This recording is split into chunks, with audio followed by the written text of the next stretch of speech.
Hello everyone, today we are going to discuss about the task 2.1p of the unit embedded system development. The name of the task is first name Blinky, in which we are supposed to blink an LED according to our first name. So moving on, the hardware required for this task are a particle photon board that is Wi-Fi enabled, a micro USB to A cable to connect the photon to the computer and to supply power to it, and a computer device. The one and only software that we would need is a web browser IDE, which we would be using to code the particle photon. The prerequisite for the task, as you can see, is just like basically completing all the previous tasks on track. So what is the objective of this task? The objective of this task is to learn as much as we can and design and build the system, test the system, and deliver it to the customer. Yeah, so coming on to the steps. As we see in our task sheet, we are provided with a tutorial that tells us how to make a photon blink its LED on D7. Let's have a look at that. So in this one, we can see that the only hardware required in our case is the photon, as we are not using any external LEDs as it's supposed to do. So what we need to do is just connect the photon to the computer and give it power and jump onto the code. So for the code, we see that we initiate LED D6 according to them, but as we are using the internal LED, so we only use the LED 2. So for LED 2, we initiate it as the port D7, which is the built-in LED. Now coming onto the setup, we put the LED 2, that is our built-in LED to be the output of the function. Now coming onto the loop, the main part of the program. Yeah, so what we do is we turn the LED high, LED 1 and LED 2, basically LED 2 in our case, that is the built-in LED. We turn it high, that means it's on. We supply power to the port and delay it for 1 second, delay it for 1 second, and then again turn it off. We repeat the steps again and again, which would cause the LED to blink. Now coming back to the task sheet, there's another tutorial given to us that would tell us how to blink a name in using a Morse code. Yeah, so what is a Morse code? Morse code is basically a type of secret language that many people or agencies use to communicate. So basically a Morse code in our case would be the length of blinks of our LED.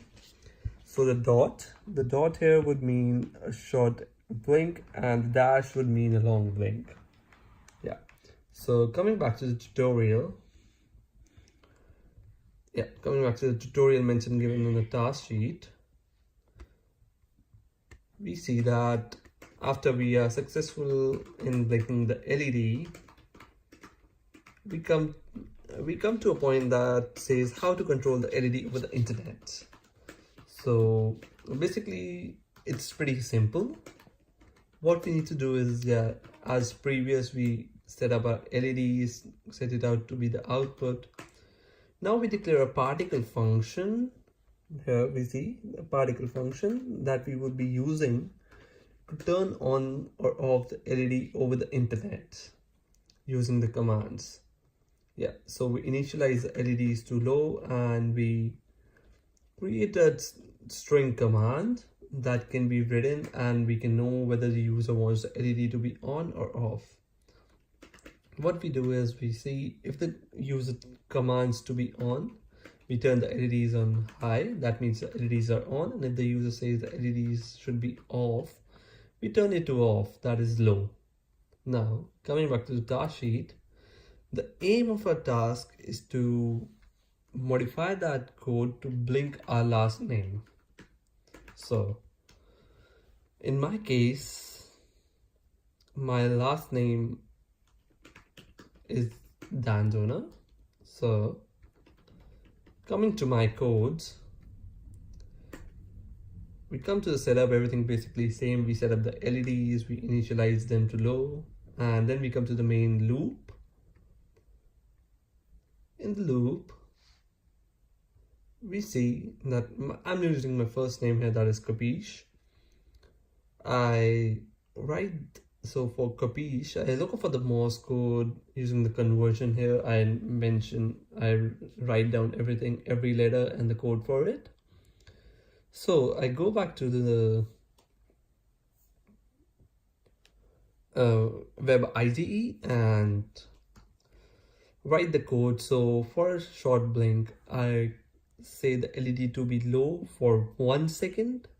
That means that's the short blink. And for a longer blink, I turn on the LED and let it remain on for 3 seconds, as you can see here. So we can easily differentiate between the short and long blinks. So the short blinks are 1 second and the long blinks are 3 seconds.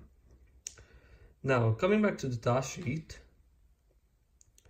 Yeah, so we have done our first part. So now we need to discuss on the effectiveness of our modification and how we can modify our code to be reusable and modular to adapt quickly in changes. So basically here is my submission. That is the code for my last name in the sheet, and coming to question 2, how we can change the code. So basically we say here in the code, we have written the code for every letter separately, and even if there is repetition, we have written it again. So what we could do to make the code more reusable and modular is that maybe we can create small functions for each letter and use them and reuse them in our code whenever we need them. That would make a code more reusable. Now we upload a code to GitHub and add the link to the task submission, and we also make a 5-second video of it. Now that was for my last name. Now let's come back to the web IDE and flash our program to the Photon, and let's see if it blinks the name or not. So I press flash and here's my Photon.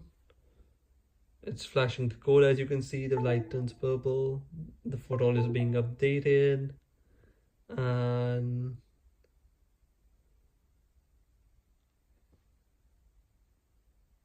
yeah, it's taking some time.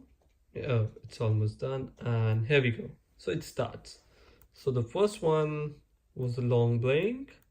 Yeah, and the one is again a long blink. That's a short blink. A long blink. A short blink.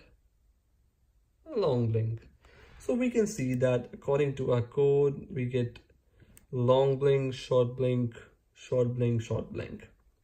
So our code is running successfully and the LED is blinking according to my first name. So that's it for the project 2.1, and I hope you guys enjoy it, and head over to my videos on the code for any assistance needed, or just text me. Yeah, that's all for today. Thank you.